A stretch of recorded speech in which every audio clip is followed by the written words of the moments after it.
మేము తీసుకుంటాం. రాష్ట్ర చరిత్రలోనే మొదటిసారి మీ కుటుంబ సభ్యుల్ని టార్గెట్ చేసి అవహేళన చేశారు. వారి విషయంలో మీరు ఎలా ముందుకు వెళ్ళబోతున్నారు? ఇప్పుడు ఆనాడు శాసనసభ సాక్షిగా మా తల్లిని అవమానించారు.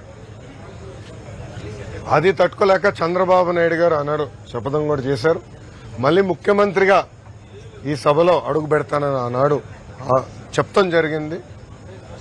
ప్రజలు అది గమనించారు. అందుకే ఇలాంటి మ్యాండేట్ మాకు ఇచ్చారు. మీరు ఈ ఎన్నికల ప్రచారంలో కానివ్వండి, గతంలో మేము అధికారంలో ఉన్నప్పుడు కానివ్వండి, ఎప్పుడు కుటుంబ సభ్యులు జోలికి వెళ్ళలేదు. వ్యక్తిగతంగా దొంగ కేసులు పెట్టి ఉన్న జైలుకు పంపించిన ఆలోచన మాకు గతంలో లేదు, ఇప్పుడు కూడా లేదు. ఏమైనా తప్పులు చేస్తుంటే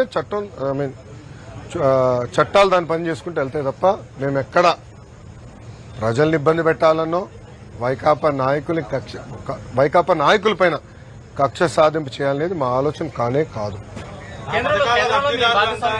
కేంద్రంలో మీరు భాగస్వామి ఉన్నారు ఇప్పుడు